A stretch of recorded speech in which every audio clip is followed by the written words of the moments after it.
It was raining that night, thick sheets of cold, blinding rain that turned the world into a smear of headlights and wipers. Ethan Bell gripped the wheel, eyes narrowed as he squinted through the windshield. The highway was nearly empty, just the sound of rubber over wet asphalt and the hum of his old Dashcam recording silently above the rearview mirror. He didn't see the figure step out from behind the guardrail. He only heard the thud. A dull, sickening thud, followed by the crack of something hitting the front bumper, and then silence. His heart stopped. Ethan slammed the brakes, tires shrieking as the car skidded sideways on the soaked road. When he stepped out, everything was quiet. The rain was softer now. Streetlights flickered overhead. There, a few feet back on the road, lay a body, face down. Still, Ethan froze. He didn't approach. He didn't call 911. He just stood there for 5 seconds that felt like 5 hours, staring. Then something inside him made a decision. He got back in the car and drove away.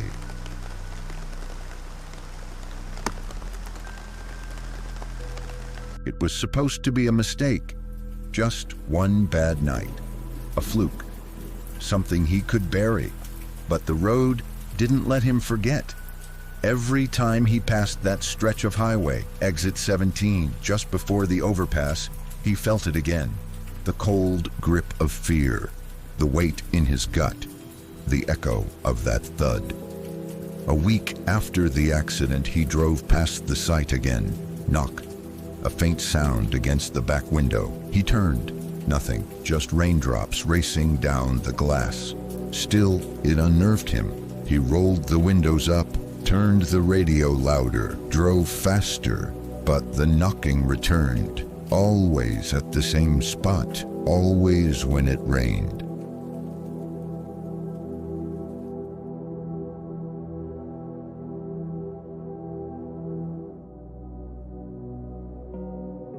Two weeks later, Ethan found it. A red smudge, barely visible on the inside of his rear windshield, right in the center.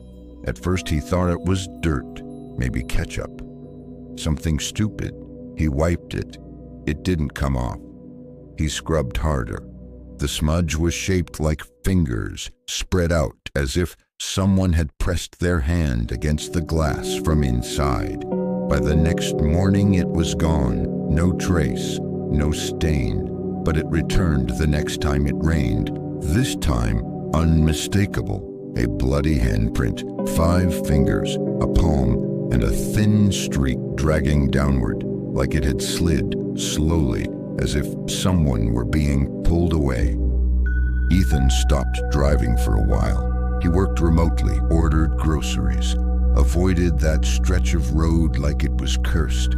But he started seeing the man in his dreams. The same face, mangled, bloody, unblinking. The man never spoke. He only raised one hand and pressed it against something invisible. Behind glass, his mouth would open slowly, silently, and then he would vanish. One night, Ethan woke up screaming. He stumbled into the bathroom to splash cold water on his face. When he looked up into the mirror, the words, "Why didn't you stop?" were written in the fog on the glass. He lived alone.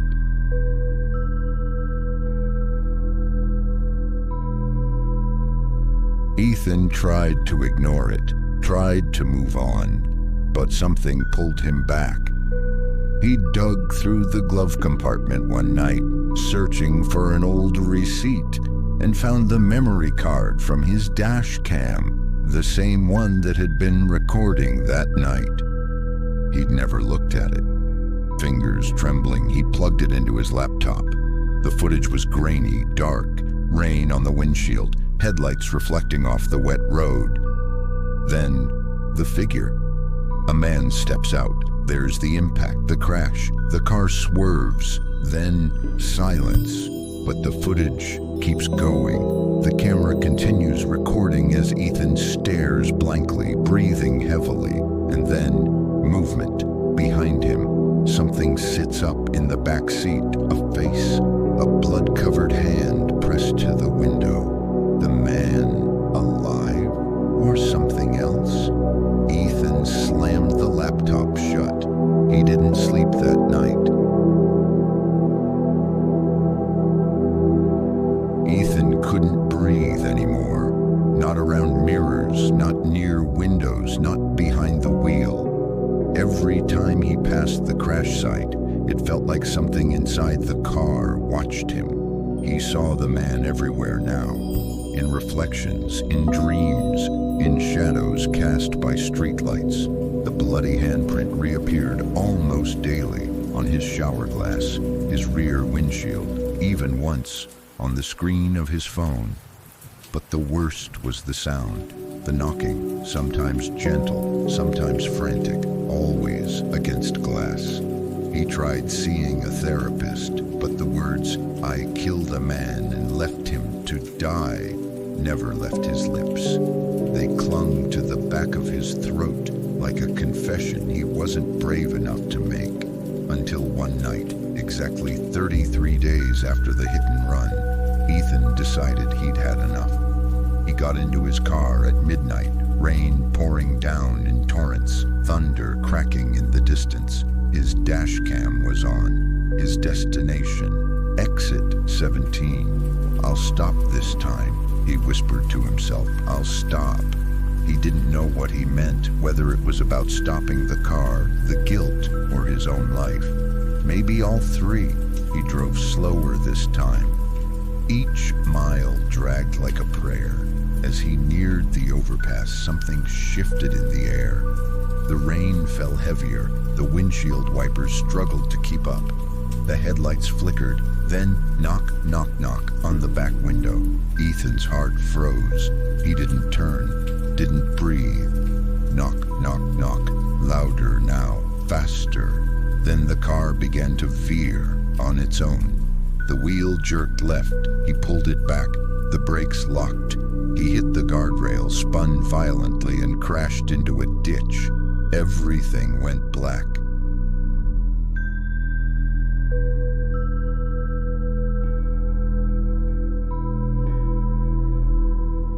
Three days later, police recovered the vehicle. Ethan was dead, head slumped against the steering wheel, blood trickling from his temple. But it wasn't the crash that chilled the officers. It was the dash cam. The footage showed Ethan driving, sweating, muttering to himself. Then, around the 1:12 a.m. mark, the knocking started. But what the camera captured, behind him in the back seat, a man slowly materialized.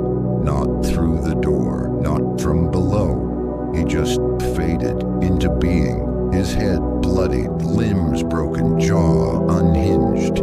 He leaned forward, pressed one blood-slick hand against the glass, and whispered, "You left me," and then he smiled. That was when the car veered on its own. Ethan didn't touch the wheel. The last frame of the footage showed the car's rear window from the inside, completely covered by a bloody red handprint, smeared from the inside out.